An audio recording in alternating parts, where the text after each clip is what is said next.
হিমসাগরের মা বেশ ভালোই তো বৌমা এনেছো গো। কানা নয়, পোকা ধরা নয়, এত অল্প বয়সে কি মিষ্টি একটা আম। হ্যাঁ গো চৌষা দিদি, ওই জন্যই তো কাঁচা মিঠে মা আর হিমসাগরের বিয়েটা দিয়েই দিলাম। দুজনের কম্বিনেশনে কি ভালো একটা আচার হবে বলো তো। কিন্তু হিমসাগর, তুই এত মুখ বেজার করে দাঁড়িয়ে রয়েছিস কেন বাবা?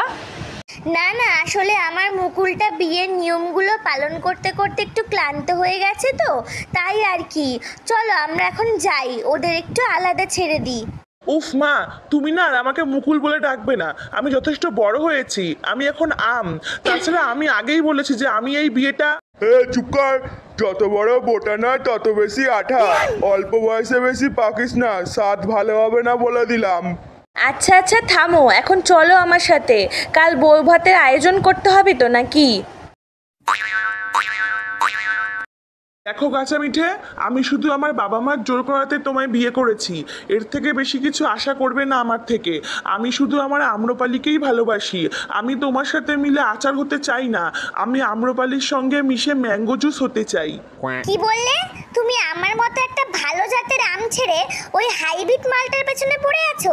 একটা মিশ্র প্রজাতির আম কোথাকার। ব্যাস, আর একটাও পচা কথা বলবে না আমার আম্রপালির নামে। হাইব্রিড তো কি হয়েছে, স্বাদে গন্ধে রূপে কোনো অংশে কম নয় ও, বুঝলে? তুমি থাকো এখানে, আমি চললাম আমার আম্রপালির কাছে।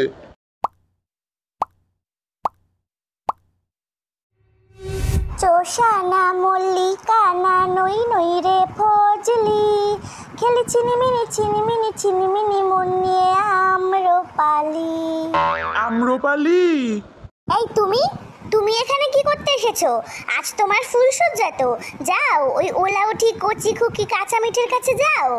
না আম্রপালি, বাবা মার চাপে আমি কাঁচা মিঠেকে বিয়ে করেছি, না হলে ওরা আমায় গাছের ডাল থেকে তাড়িয়ে আমায় ত্যায্য আম করে দিত। তাহলে এখন এসেছো কেন? এখন ভয় করছে না ত্যায্য আম হয়ে যাবার? না, কারণ আমি বুঝতে পেরেছি আমি তোমায় ছাড়া বাঁচবো না। করে দিক আমায় ত্যায্য আম, আমি আর ওই গাছের ডালে ফিরবো না। আমি তোমার সাথে তোমাদের গাছের ডালেই ঘর জামাই হয়ে থাকবো। এই শোনো, তোমার বিয়ের খবর পাওয়ার পরে থেকেই না তোমার থেকে আমার মনের আঠা উঠে গেছে। তার উপর আবার নিঃস্ব হয়ে এসেছো আমার কাছে। আমার কাছে না এই খোসা ছাড়ানো ত্যায্য আমের ভালোবাসার কোনো দাম নেই। আমি এখন আমার অ্যালফান্সোর প্রেমে পড়েছি। বিদেশি আম, বুঝলে, অনেক দাম। ও আমায় ফ্রুটস বুকে রিকোয়েস্ট সেন্ড করেছিল, কি হ্যান্ডসাম দেখতে। তারপর থেকেই চ্যাটিং শুরু হয় আমাদের। তুমি এখন যাও, আমার এখন কয়েকটা রিলস বানিয়ে আমার অ্যালফান্সোকে সেন্ড করতে হবে। ডিস্টার্ব করো না তো। ছি, কাঁচা মিঠে ঠিক কথা বলেছিল। একটা হাইব্রিড মাল, মিশ্র প্রজাতি যখন যাত্রার সাথে মিশে যায়, হাট। এই, ওটা ল্যাংড়া না? যাই, ওর সাথেই একটু দুঃখের পোকাগুলো শেয়ার করে একটু হালকা হয়ে নি বরং। তুই না বোম্বাই, তোর দ্বারা কিচ্ছু হবে না। এখনো পর্যন্ত একটা বিয়ে করতে পারলি না। আর আমায় দেখ, বউ থাকতে ওই যে হিমসাগরের মালটা আম্রপালি, ও তো আমার প্রেমে হাবুডুবু খাচ্ছে রে। কিন্তু আম্রপালি তো জানে যে তুমি বিবাহিত। আরে ধুর, ও জানে না কি আমি ল্যাংড়া, ও জানে আমি অ্যালফান্সো। বিদেশি মাল ভেবে বেশ ভালোই আঠা লাগাচ্ছে আমায়।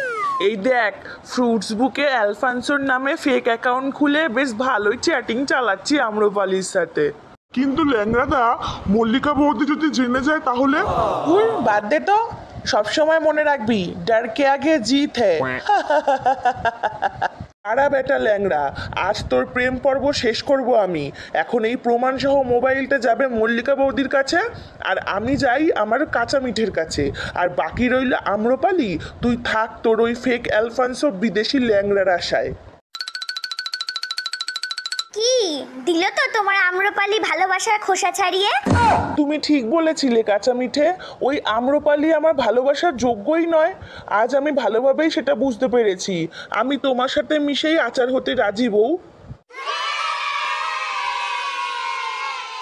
নিজের গাছের বউ থাকতে পরের গাছের ডালে ছুকছুকানি নিয়ে এবার পুরে শরবতে ভুলে মর হতে ছাড়া।